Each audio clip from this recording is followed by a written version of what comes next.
Come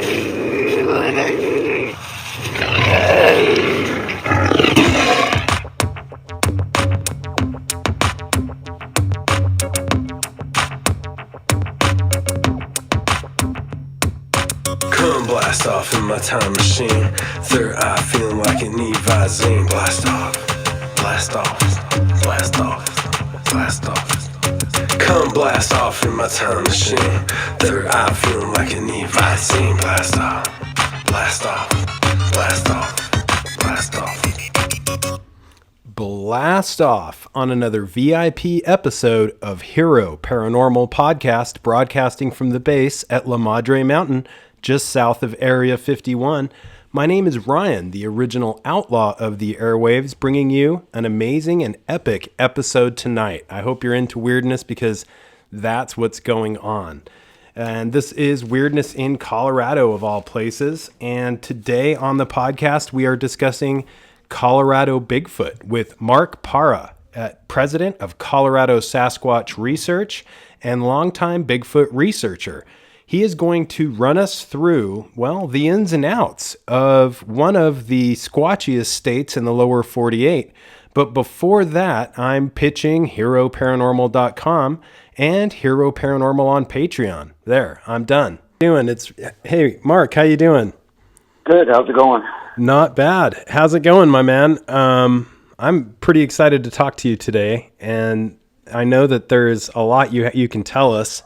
I really want to know, just for listeners, how you first got interested in this fascinating subject and what's kept your attention on the subject matter after all these years.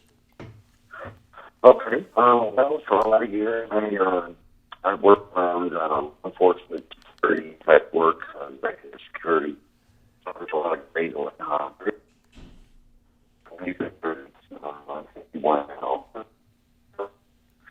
So, I spent a lot of time working around.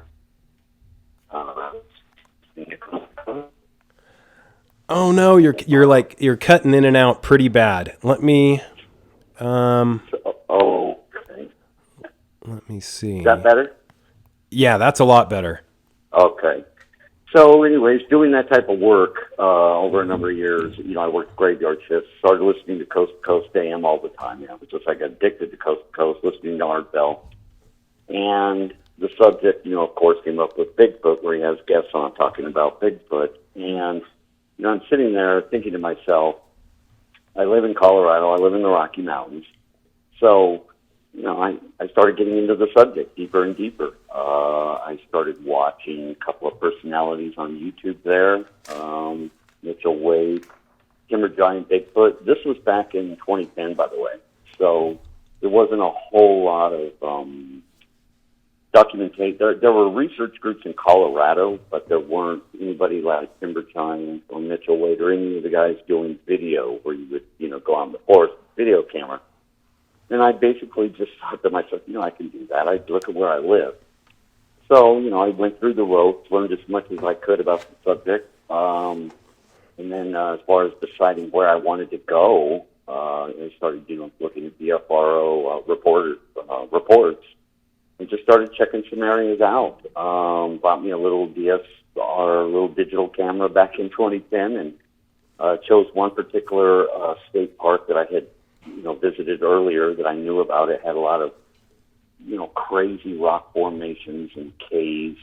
Basically, it's a set of canyons that runs along what's known as the Palmer Divide here in Colorado, and it's just a set of canyons that opened up in the ground. I knew that there was caves and the canyons were forested, so it was, really good pick, I thought. Plus, it had previous sighting reports and other paranormal type reports at the county level that I was able to dig up. Within a month of me going around, going through the process of looking for prints, tree breaks, structures, everything it's basically in the textbook of doing Bigfoot research to determine if they're in an area, and I started finding it right away. I was like blown away.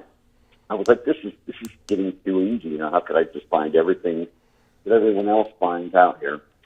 After about a month of spending time learning the topography of this state park that they're in, spending a lot of time just sitting, listening, learning the forest. I had my first encounter in 2010. It was a February morning. It snowed the previous night, but it was sunny, and I had decided to go out, and there was absolutely nobody in the dirt parking lot. I mean, the place was ghost town, probably because of the snow and the mud. But I wanted to see if I could pick up some prints. So started heading down the ravine, and within 5 minutes of me, coming down the path and into this ravine, there was a big black shadow, maybe 30 yards ahead of me. And it looked like it was like sitting behind a tree, but it was sitting on a boulder. And I said, that looks like a giant monkey. This can't be happening, right? And whatever it was huge, and I could see the shoulder, and the black fur sticking out. So at first I was like, it looks like a monkey squatting on a rock. And then off to my left, I heard something moving in the bushes, something snap, twigs as it was moving, and I look over, and there's a secondary one peeking up, just looking at this goofy look on its face, and I could see its eyes. And I basically was not prepared for that to happen so soon. Mm-hmm. There's a lot of people out there who've spent a half a lifetime looking, really haven't ever had the encounter they wanted.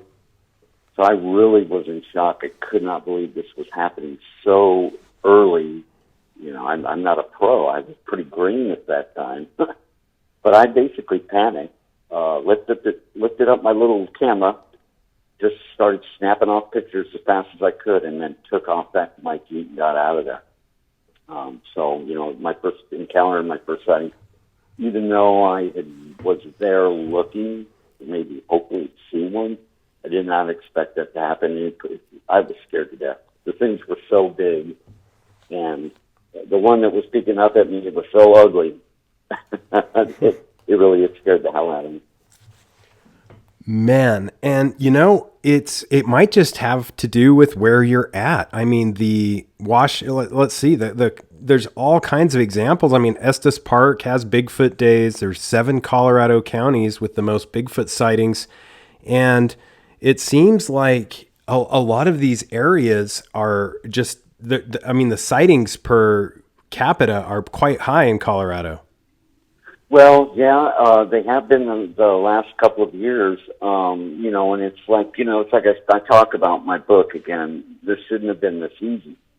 So after I started my own YouTube channel, and I kind of grew into the Bigfoot community, and I was going to use this group. I knew they were there, and I wanted to try and get them, anything I could do, get closer to them. I wanted to get them on video. So I spent, over the next at least 8 or 9 years, hundreds of dollars on corn and apples, and trying different experiments that I could get DNA from them, and looking for hair, and just going through the process, recording videos.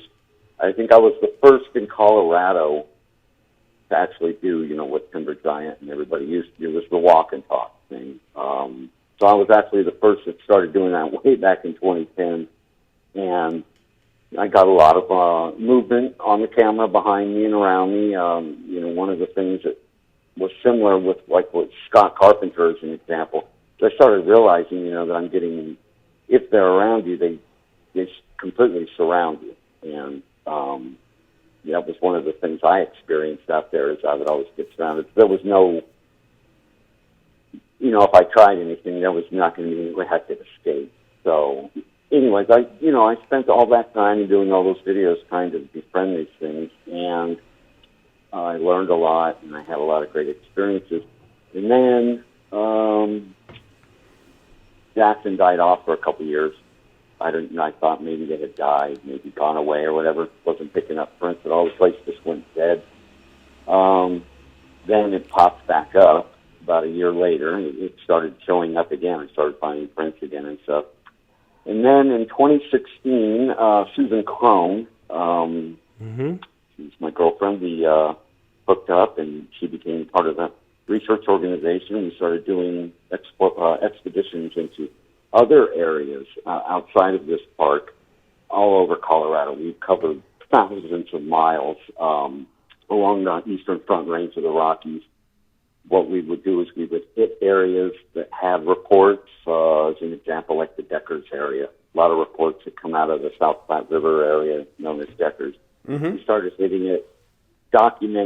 structures, prints, things that we would find, move to a different area, same process, same process.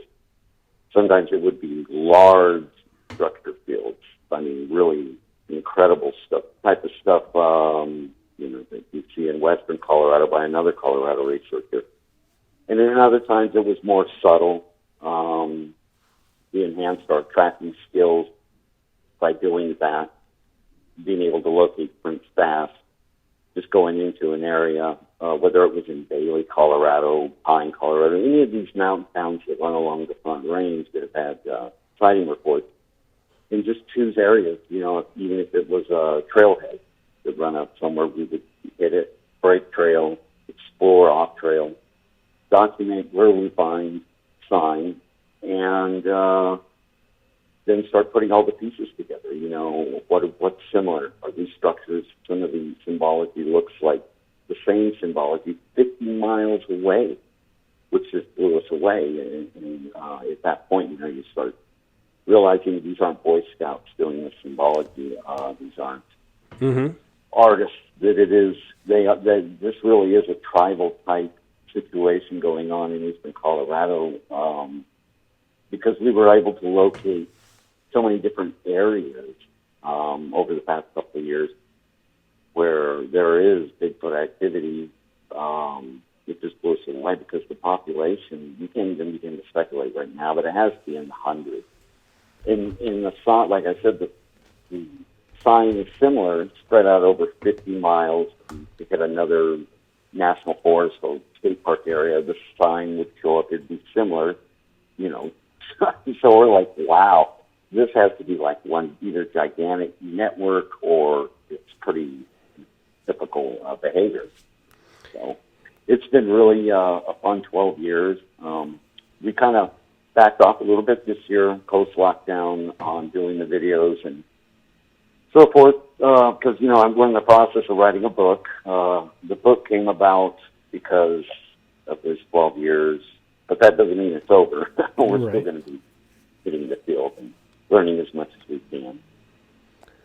Amazing stuff, Mark. And a lot of, I relate with a lot of what you said from just researching the little bit that, in your area. You mentioned that they seem to be in tribes. And I think that's really interesting because a lot of people are reporting family type behavior. Have you witnessed that on your own or seen that type of behavior through your research?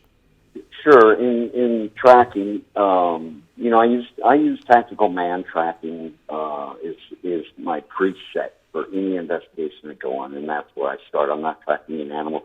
I come at it using a tactical man tracking like I'm tracking either enemy soldiers or a fugitive in that respect, and that's because of the psychology. They're not animals, and so they're not going to be predictable. They are going to set traps, basically, is how I say sometimes it's a setup. Sometimes if you find prints too easy, it's a setup, and they're probably watching you at that point. But, to hit back on that, the tracking is really what opens the door 90% of the times. I mean, I really don't refine the structures and so forth, but sometimes they can be ambiguous and with pieces and stuff, because the thing here in Colorado is we have a lot of archaeology. Ute Indians lived up in the high Rocky Mountains, and some of their tribal, they would have up to 10,000 people, in a single community.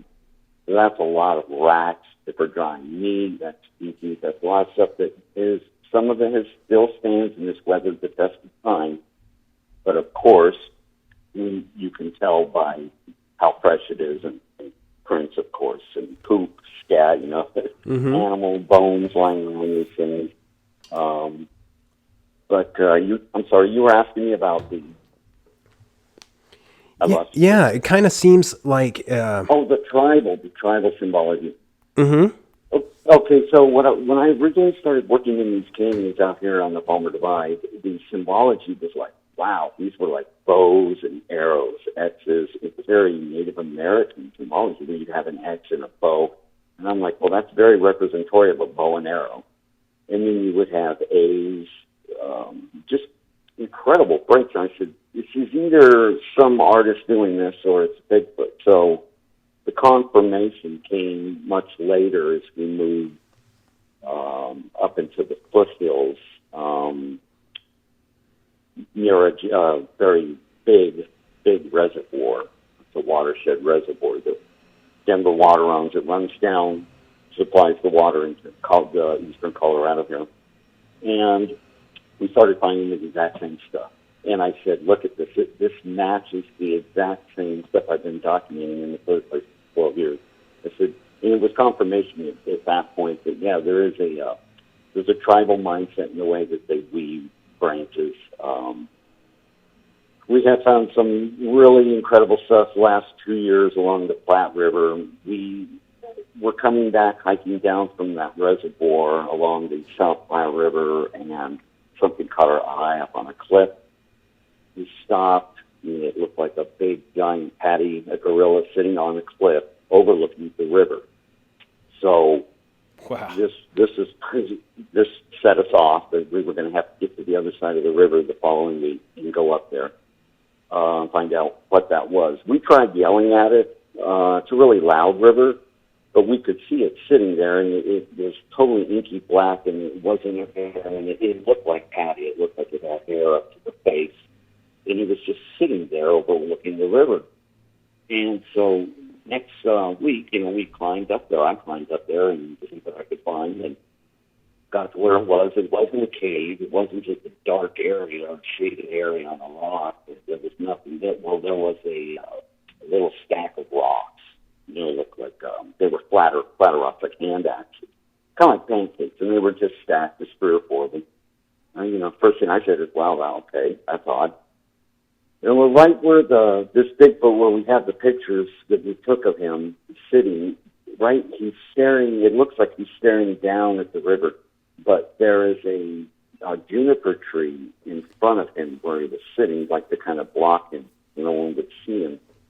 And when we got up there, this juniper tree has been twisted, so there's like a circle, like a hole, like a dream catcher. It looks like a dream catcher. Mm-hmm. And when I saw that, I said, is he a meditator? Is he sitting up on this cliff meditating? Is that what he's doing? Because it's you have stacked rocks, you have this tree twisted to make a hole, kind of like looking through a hole. Mm-hmm. Excuse me for 1 sec here. You bet. So the whole thing with the tribal symbology is something that I've detailed over the years, and that's going to be part of my focus in my book. Is that it is they are living in like clans or tribes, and I've talked to a lot of people in Colorado this year and the past couple of years from different areas, and they all say the same thing. These things are everywhere up here, whether it's going on in Bailey, or Pine, or everywhere. Anyone you talk to about Bigfoot, they say they're everywhere. We get all kinds of whoops, and they drive our pets crazy and everything. And so I'm not really sure on population, but it's got to be huge along the Front Range where we were. Yeah, it seems. This isn't one of those things where we're not having the type of experiences. We don't go. We're pretty, centered people. We're not sitting down and breaking bread with these things. Mm-hmm. We get within whooping where we can hear the whoops or the vocalizations. We've had rocks thrown at us in the Deckers area, but they don't. They are very shy, and they like to stick along the rivers in the summer because of the heat. And what we've learned is that the closer the harder we push at them down the river, they move down the river. So they're always like 50 to 60 yards ahead of us, and that's where we're at. We're struggling to get. I started this to get them on video, and so that has been always my goal. The rest of it, the DNA, those have been my betters, all of that stuff. My goal was always just to try and get the perfect video, Patterson quality if I can. And I've gotten close a couple times, but, it just doesn't happen in the real world like that. Which it did. Right. And I'm glad you brought up the Patterson film. The Patterson-Gimlin film is regarded as one of the best films out there. It sure looks real to me. What's your personal opinion of the film, and what attributes do you like or don't like about it? Okay, what I've experienced in Colorado is a little bit more apish. They like to live in high granite cliff areas, so they're very good at climbing these areas where there's caves, and also what we call pits. We have found pit caves where it's just a hole in the ground, clean, and it's been excavated out, and then they put a big rock in front of it. And so we have found where the rock is, you've been moved aside from the hole. And, no human is doing that because that's not conducive to our survival. Humans build a structure and sleep outside by the fire. They don't go hide themselves in a tomb. The only thing that could be doing that in the Rockies is in these high cliff areas is Sasquatch. And that's the thing. We've seen them up on the cliff. They like to put themselves in a position where they can overlook river, is an example. And, the Sasquatch here, they're very predictable as far as using human resources. On a whim one day, I said, let's go up to Mount Shavano, as an example. It's one of the fish hatcheries. And they farm raise all the award-winning trout that they put into the Platte River. And, people come from all over the world to fish the Platte River because, those are fish that have been bred to be put in there. They're award-winning, big trout. And the Sasquatch use that natural resource. So, we like to hang along rivers. That's where we get rocks thrown at us, vocalizations coming from above us on the hillside. Once we move into those tree lines, go up the hill, when we start finding the evidence, the structures and the prints and so forth. And, we've been able to make a lot of headway in doing things like understanding diet. The wild diet is an example. I kind of learned over the years they avoid deer, mule deer in Colorado. They have other things like elk and mountain goats and so forth that are cleaner, but a lot of deer, we noticed that they'll rip the head off and drink all the blood out of the animal, but they won't eat the meat, and that's why, because it had parasites in the meat. So we've learned a lot about diet in Colorado. Yeah, and most of the lessons that we learn this is why I make a point in my book, pertaining to Colorado, because I can't compliment or even comment on other people's experiences, like, let's say, in southern states, because everything's different. The fauna's different, the plants are different, the diet will be different, and therefore the whole psychology and the behavior of the creatures is going to be different. So the whole premise is, Colorado, we've got to stay focused on Colorado so that, we don't stray off and start.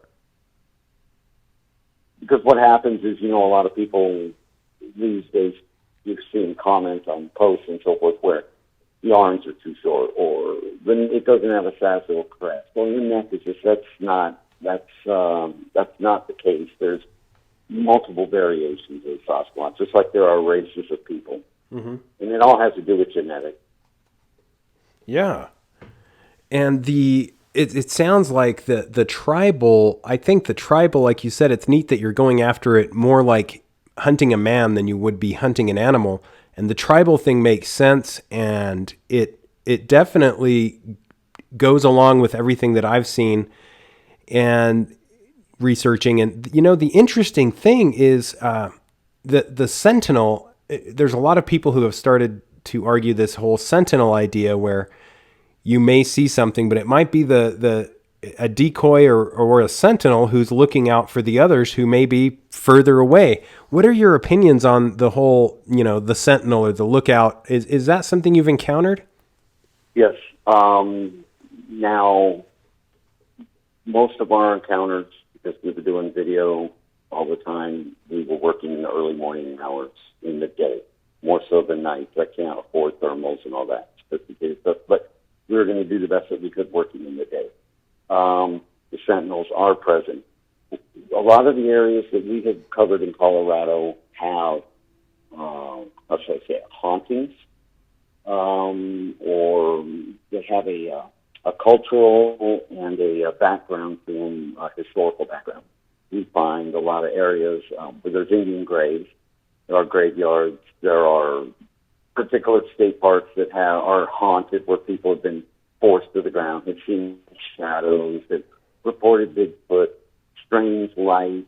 The orb thing, the whole thing is intertwined in these particular areas where you have historical content. As an example, the Flat River has a really ugly history. A lot of men died there in gold rush times, trying to ambush those trains on their way to the Denver Mint from the gold mines, and a lot of people just died right there in the sun. And somebody maybe had found them and put them in a shallow grave. But so there's a lot of haunted areas like that with that Old West historical content, and the Bigfoot does, for whatever reason, put themselves in those areas. Now, there's a number of reasons for that.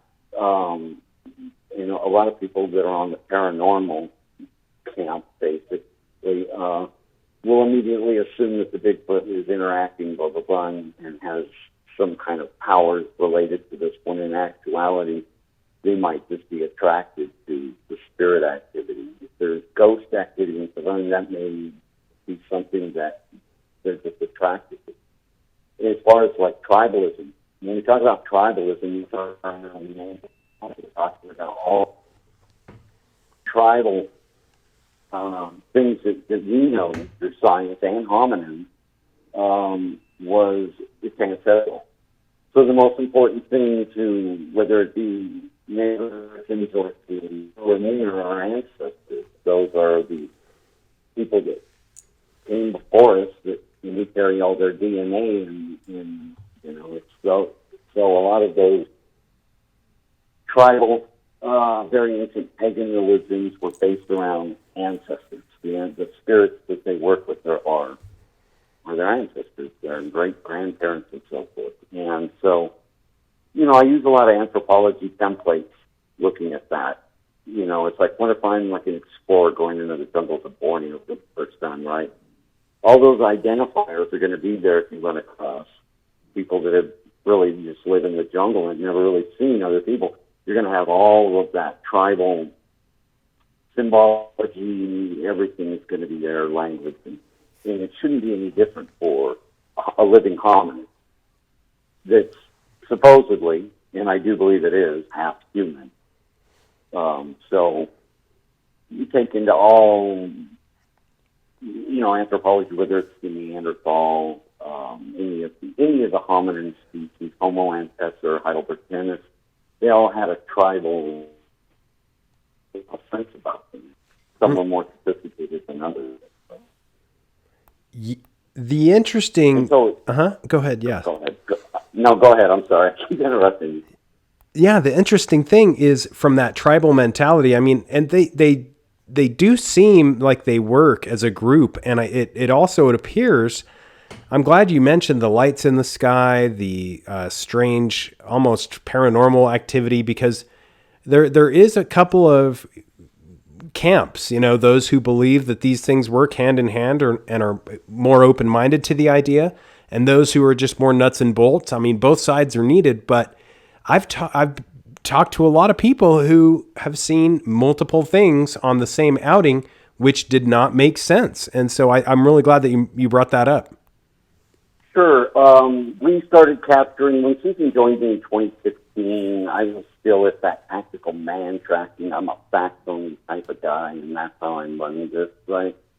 Susan brought in a different energy, I guess, which changed the whole dynamic and changed my paradigm. Susan, when she came in, she said, originally how she had found things on YouTube, and she had visited that state park and said, I've been out there and I've never really sensed or seen anything. So, we went out and had some drinks and hit it off, and pretty soon I was telling her where to go. I was showing her areas I had worked in, exactly what to do, in each of those places. So, we weren't spending a whole lot of time together because we had just met, but she went out on her own into the areas that I had been working, for 8, 9 years. And right off the bat, she started getting pictures, groups.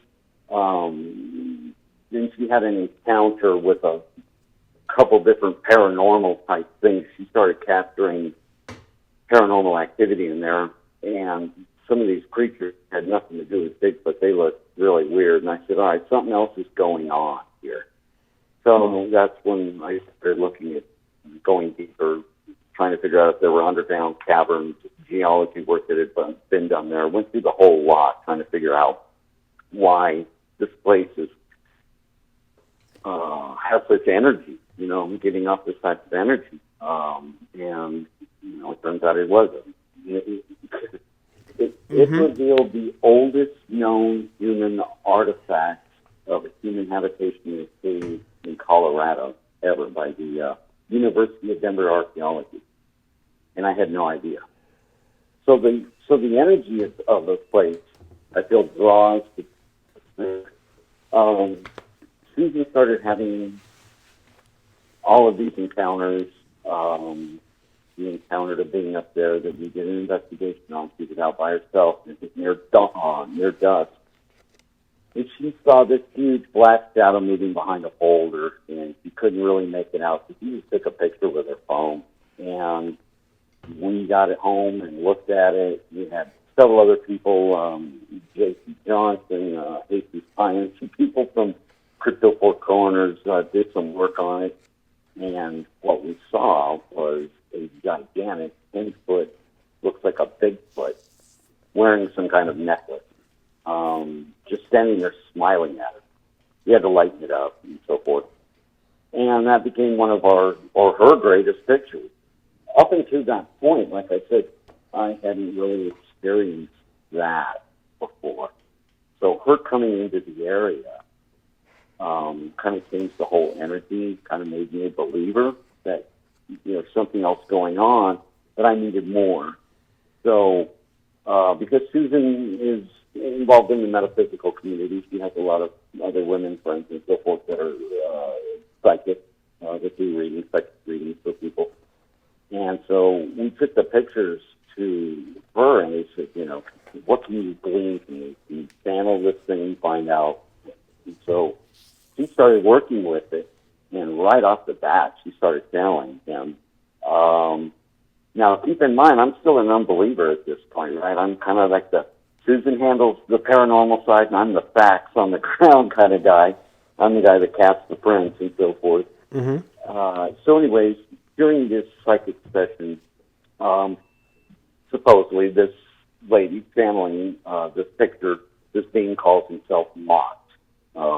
And he started telling us that his job is to watch over the hairy ones. And that's what he calls them. His job is to watch over them and protect them. And he says, I exist in this world, but I don't. But he isn't a Bigfoot. And that's the point of the matter. He kept alluding to the point that his job is to do that, but he is not what they are. So this is all blowing my mind going through this, right? But I'm writing it all down and taking it all in. And he told us that the reason he was there is he's watching over this younger Sasquatch, probably the one I had been interacting with for a number of years. And his siblings had died, and the parents had died. They got sick with plague, which does run in eastern Colorado, bubonic plague, and they all died. And he was very sad. And all he did was stay in his cave all day and sleep, and he didn't want to come out. He didn't want to live anymore. And that Mott was sent by an elder, a grandmother, I guess, who was very worried about this young Sasquatch because they're trying to find him. They knew something happened. They're trying to find him. So she gave us a list of coordinates in an area that there's supposedly a deep underground cavern where when the Sasquatch get old, or they are ill, they make this journey to this place so they can be with their elders, be with the old timers till they die.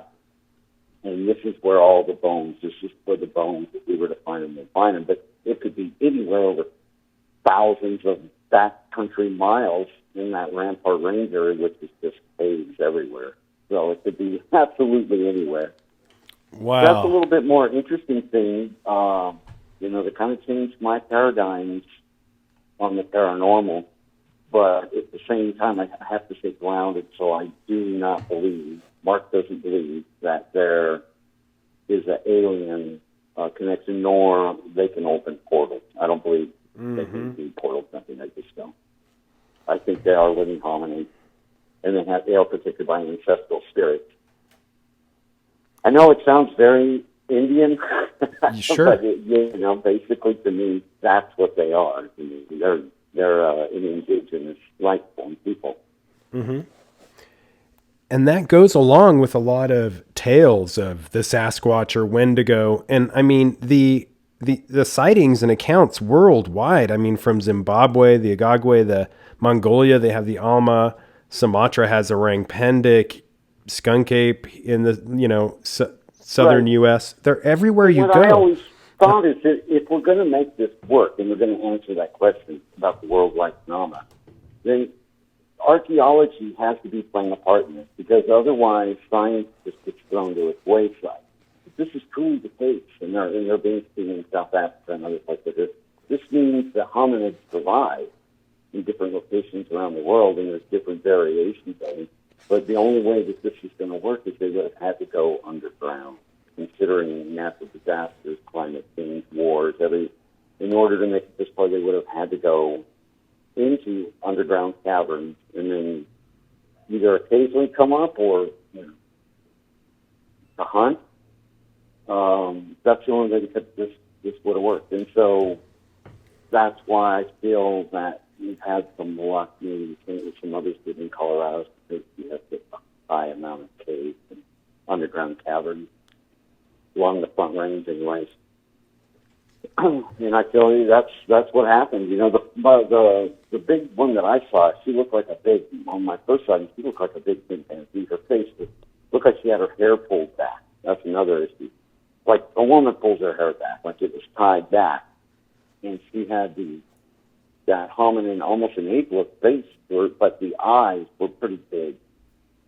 And I said, I thought to myself, those eyes, look at the size of those eyes. That's what the Neanderthals, and that was because they needed to bring in as much light in the dark to see, especially being underground in caves and so forth. Mm-hmm. With these huge eyes, they can just bring in the light, which is another thing that freaked me out when I saw that. Yeah, and they seem to have this night vision that you're talking about. And, with sightings in all these places, and it seems like there's different sizes of them, and in different parts of the world, it seems like they should be there in the genetic chain. I mean, it's a big jump from like the orangutan to us, or to from the chimpanzee to us. It really does seem like they're the missing link, and they should be somewhere in the chain of real species. Well, that's a huge, long discussion right there on who's preventing it, because there are powers that don't want it out there for a lot of reasons. Even if you were to, I've been chided by park rangers, or division wildlife people, and so forth. That, as far as the harder that you expose them, it's going to end for them. For exposure. Somebody doesn't want that. They don't want them to be exposed because I had a guy when I worked for Cabela around the park ranger, and he had told me, he had made the comment that if the government truly was protecting and doesn't want them exposed, it's because they're too far. They've evolved too far into the animal kingdom to be able to be taxpayers, and they'll be the end of them. And that's pretty much true. They from them, I used to say they went left and we went right. So that's why they don't use fire, but they have our intelligence. And like, at least enough to hide from us, to hide from airplanes, helicopters. And do you think, how would the world change, or how would the public take it if it was proven true, and these things have evolved? These have evolved much past us. How would I could see how there would be sort of an uproar, if something like this was made public, that these really did exist. How do you think the public would react? Well, I'm going to give you an example. I have one particular grave that we've had our eye on for a number of years now in one of our high sighting areas, in our best area. This thing measures about 10 feet in length and width and height and stuff. It's huge. It's in the shape of a Bigfoot. It looks like a Bigfoot was buried there. Maybe this is one of the ones that died. Problem is, and it's got logs and wood, rocks thrown in, mixed in the dirt and stuff. You can clearly see that it's a very large something was buried in the shallow grave there. Problem is, I touch it, or I'm a Bigfoot on they could lock me up because you have tribal law and you have BLM law and they'll take it. So they'll find a way. There's nothing really that I can do about that right now. Except just sit on it, GPS it, know where it's at. Because if I dig it up, I'd be in big trouble. The problem right now is that I found when I went to the University of Denver Archaeology Department looking for caverns and any information that could come on that part. There's nobody there. I couldn't even find anybody to help me. It's just a ghost. And the one person I did find to help me at the university there, pointed me to the library, of course, but basically said, nobody takes this class anymore. They don't make any money in archaeology. He says all the students go over to geology so they can go to work for oil companies, after they graduate. He said nobody makes money going and looking for bones anywhere because we have very few students in the archaeology department, which told me that that's probably a nationwide issue, and it's not. You don't make any money doing it. You have to apply for government grants just to dig. You have to get permits. If there was ever an Indian even living on it that they documented, you have in Colorado. So I know I have places where I know something could maybe be there, but I can't touch it legally right now. Absolutely. And there's a lot of legends. I like the ancestral spirit things that you mentioned. There's a lot of legends that are similar. It's said, many say that Bigfoot and dogs don't get along. That goes with both of those legends, with the Sasquatch and the Wendigo. Have you had any examples or experiences with animals that go along those lines?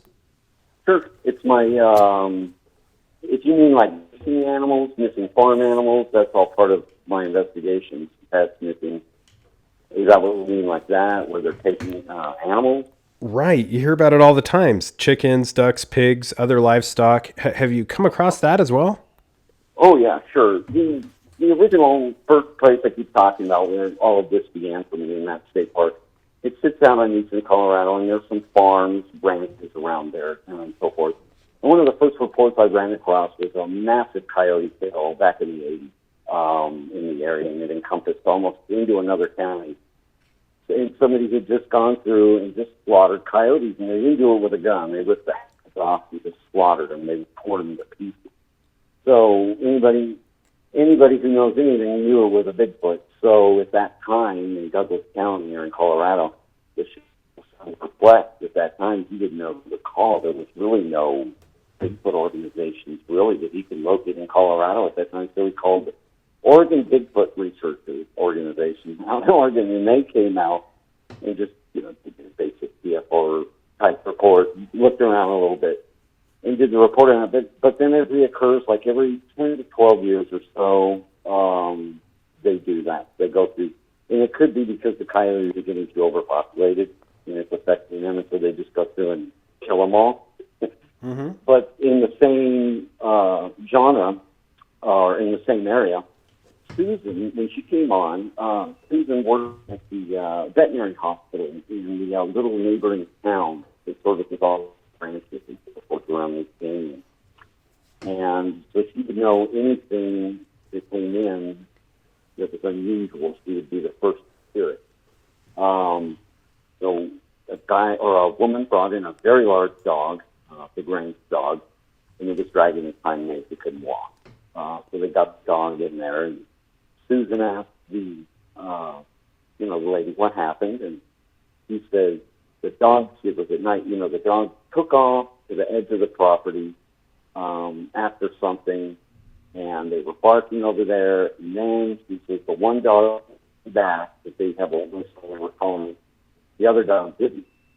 And they said, oh, it was a bear. And they started hearing howling up in the canyon. He said, then we started hearing this weird howling. She said, we just thought it was a bear. We thought we saw a black shadow or something to grab. So he's a pretty big dog. He'd fight a bear.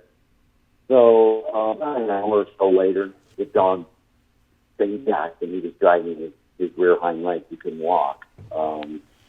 So after the vet checked him out, there was no signs of animal scratches, bites, anything like that, which a bear would do. If a bear uses the claw, it's going to leave something. Nothing. So the veterinarian, the vet said, it appears that somebody squeezed him a little too tight. He's going to recover. He's going to have to do some physical therapy, but he didn't break his back. But it appears that something picked him up and squeezed him too tight. And at that point, me and Susan knew exactly who was responsible for that. And so that was one way of confirmation of knowing that we still had a guy that's still alive in that area. Mm-hmm. He's probably one of the little juveniles that I caught on video a couple times. And he's grown, and he's causing a little bit of trouble around there with some of the ranchers. Which I'm okay with, because it lets me know, when I'm looking for data all the time, that something happened out there. Cool, that's great. That means somebody's still alive and you're taking it out there. Wow. And the other one didn't come back. You hear this all the time. It's pretty obvious that these things have the power to do whatever they want. Have you ever come across any areas or sites where you've seen tools or remnants of archaeological type things that they've left behind? Have you ever come across tools or artifacts? Oh, yes. In fact, I have a whole chapter going on to this. Some of the structure areas that me and Susan have found, we find hand axes. He's particularly good at finding these things because he has a bigger study background in the anthropology than I do. I was just a guy who carried a gun for a long years. He's a guy. He has a richer background. He's always looking for southwestern motifs, the Aztec, when we're out in the Rockies, other types of things that he finds, flints and arrowheads. And how the hell did you find that? You just got an eye like a hawk for this stuff. He finds hand axes. Now, hand axes can be used for cutting meat, doing a number of things like that. I remember, Mr. Giant in his Big Red video, they were breaking acorns.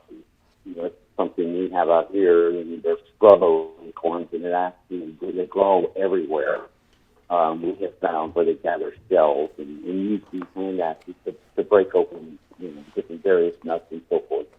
And also it appears that they use them to break branches, like when they're building these structures. Instead of using a human axe, they're using a big rock that's sharpened on one side, like to make splints. Mm-hmm. And I'm like, well, why would a human do that? Wouldn't you carry a hatchet if they were going to put this thing together? So we do find those. We save a lot of them just as mementos, but you can clearly tell when a hand axe has been chipped to give it a sharp edge, kind of like making a flint in an arrowhead. You can see the tips where it's been done. Now, whether those were done by a Sasquatch or it's just an Indian find. Who knows in Colorado? But we think them. If it's in an area where we're having Bigfoot activity, then obviously they're using them. And then, like I had said, we had found the rocks stacked up there where the Bigfoot was on that cliff. And those rocks that were stacked weren't like weird things. They were kind of like Andax. They were flat, like pancakes, like stale. And that stale, you could get, that stuff can get really sharp. You cut meat with it easy if you have to cut open an animal. Mm-hmm. So I'm absolutely sure they're doing everything that we learned in college or in high school about hominin, about hominology, about Neanderthals, Homo erectus. My favorite is Homo heidelbergensis in Spain because they were using axes at that time. You could have bones in Spain there where they discovered Neanderthal mixed with Homo heidelbergensis. They found a crystal axe. They were using quartz crystal, pink crystal, and splitting it and making axes. Kind of, yeah. The early hominins had ritual and death. They threw them in the pit down there and then would throw items like that to bury their death with the items, which probably belonged to the one that died. And that's kind of telling you how hominins evolved. And I don't feel it's any different from Bigfoot. If they're living in North America, they're disposing of the dead in a similar way. I don't believe that they're eating their dead and stupid things like that. Mm-hmm. If they were eating their dead, they'd be eating more of us. Yeah, there'd be more evidence of that, I would think. Then it seems like, when you do look at, some people are just going to disbelieve no matter what. But when you look at all of the evidence, whether it's hair, foot castings, video, worldwide reports, there's, all kinds of anecdotal evidence and, like you said, physical evidence, artifacts, etc. There really is something going on. And it's hard to kind of put your finger on that, but I think you're getting a lot of reliable evidence. Well, and here's the thing with that. Like I said, I'm pretty much a boots on the ground kind of guy. When I hit the field, the first thing I'm doing is I'm looking at the ground. I'm reading the ground for prints. That's going to be my first line. If there's a TPE off in the distance, I'm going to give that a second. But I'm not going to give it a second. I'm not going to bother with it until I finish with the prints, because that's going to be your overall absolute truth.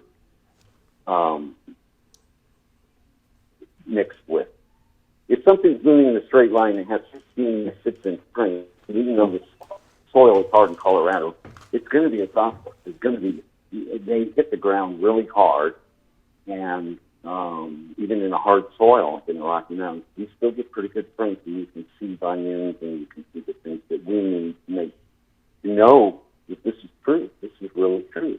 And again, I'm not the only racist out there. I think contact. Mm-hmm. Yeah, there's a lot. They do phenomenal work, and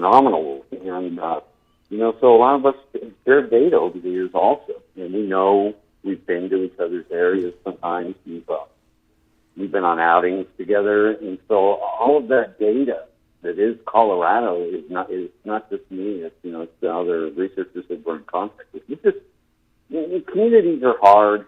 Not everybody gets along or agrees, but those of us that do, they try and make the best. Yeah, and it's really neat. You mentioned the Crypto Four Corners. That's a great organization, and it's wild the places where Sasquatch, Bigfoot, and some of these other strange paranormal events are taking place down all along the Southwest. Well, yeah, and that is another issue. Look what's going on today. Smoke is already blowing over here where I live in Littleton, Colorado, and this sky is full of smoke coming from, they're in Montana, Idaho, Arizona, California is on fire again. It's going to be another horrible fire season, hopefully not as it was, a couple of years ago. But these fires I believe, have caused a mass migration, including encroachment. They're moving east and they're moving south.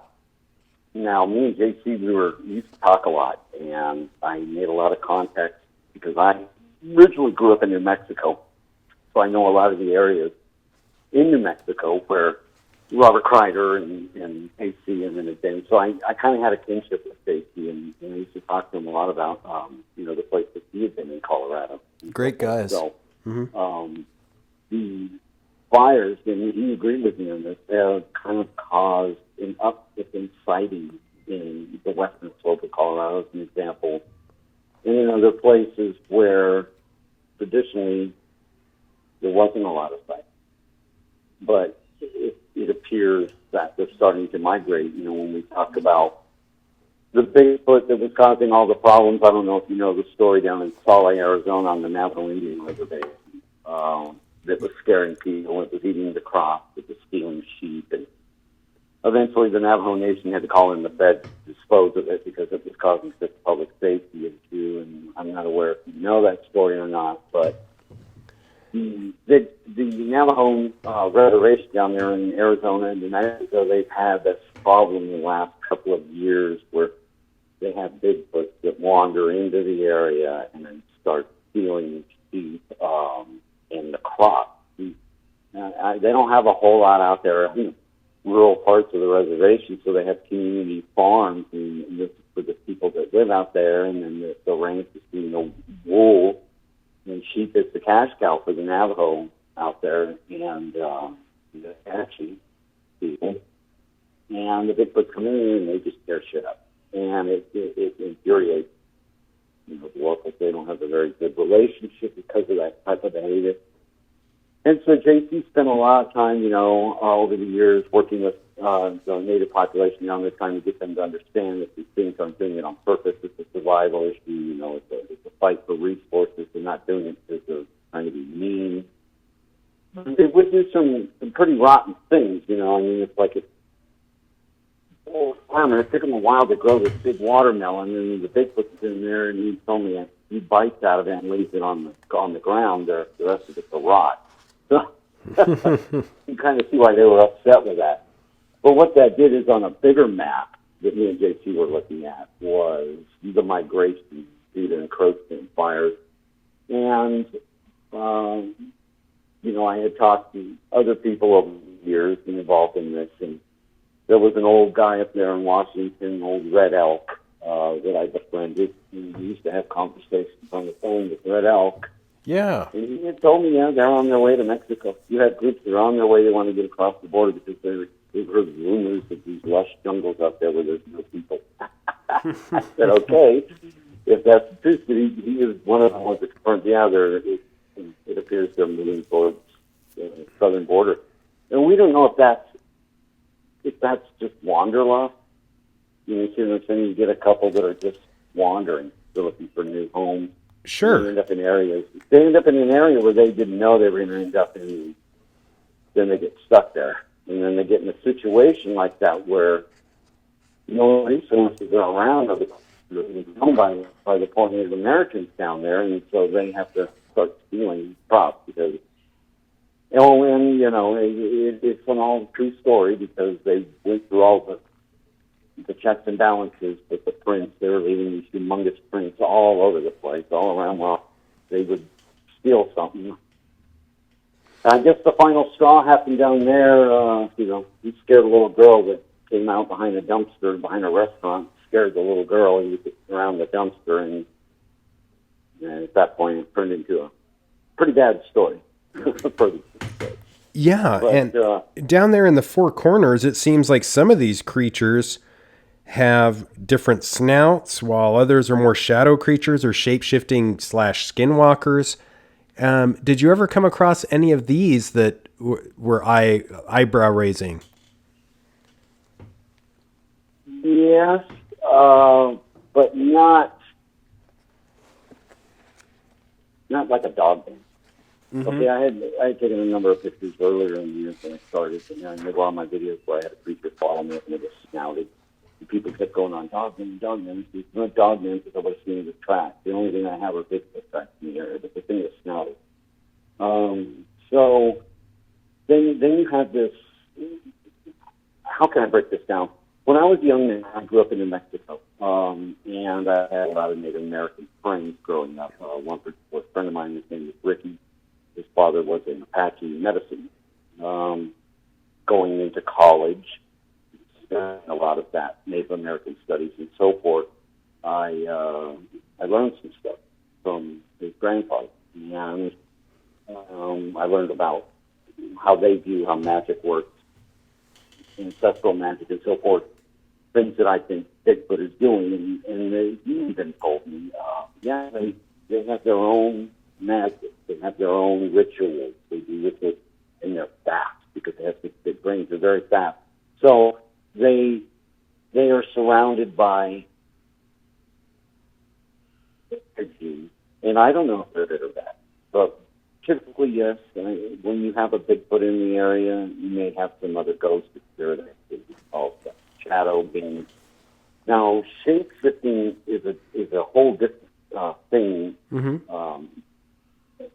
because to me it involves spirit, poltergeist. From my educational background, from what I know, from my experiences, is that it's not this whole interdimensional world that people are trying to create right now, where spirit has always been around since our creation. People have seen ghosts and phantoms and had experiences with dead, people walking through their homes and other things. And animals also. People have seen, the spirits of animals that have passed on. So sometimes they're just shadows that run across your living room. But it's always been around us. So in the forests, you would think that would even be more accentuated, because you had people that lived in those forests thousands of years before, we ever got here. Yeah, that's so true. Before, white people come over. It's the truth. It really is. The history is there. It cannot be argued. And it's so interesting how this is delving into media and popular culture now, and everything is becoming very Bigfoot friendly. There's more Bigfoot shows. And, it's just such a mystery that I think is finally gaining, the light of day. And I just wanted to thank you so much for all your research, Mark, and for coming on and spending time explaining things to us. And where can people keep up with what you're doing and how things are going? Okay, well, first of all, we're almost done with our first book, Bigfoot in Colorado, a comprehensive study. We're having technical issues with the editor, of course, and other things, as you know. But it will be coming out, I'm hoping, by the end of summer. But, we kind of slowed down on doing post-lockdown hikes this season, because we want to get this project out of the way and done. And we're going to sing in the field again. But you can find me on Facebook or Colorado Sasquatch Research. I built a science page on Facebook that you can find by typing that in. YouTube channels, we're still running those. My original YouTube channel that I originally started in 10 years ago is called Morgan's Pen at YouTube. Then our secondary channel, Susan's channel, is called CSR Crone, C-R-O-N-E, at YouTube. Once I get this book up and published, I'm going to start a website, a proper website for it. So, but this takes time because, I'm going to tell you, writing a book is the hardest thing I ever done in my life. And so compared to just going out and looking for Bigfoot, this is a monster to tackle. Well, the best of luck with that. That's great. I can't wait. And best of luck with that. Can't thank you enough for coming on, and I hope you have a great day. Thank you, Mark. Thanks for having me on, bud. I appreciate it. Have a great day. You too. Well, there you have it. Mark Parra. Wow. Talk about research, and fascinating research into the mystery of the hairy man of the mountain, Yeti. There's so many names. Big feet, little feet. They're reported all over the world. The more we know about this from all angles, whether that be nuts and bolts, physical, or more ancestral, I think it's important. And the other thing that's important is, until next time, keep your eyes to the skies, feet on the ground, but don't forget to take a look around.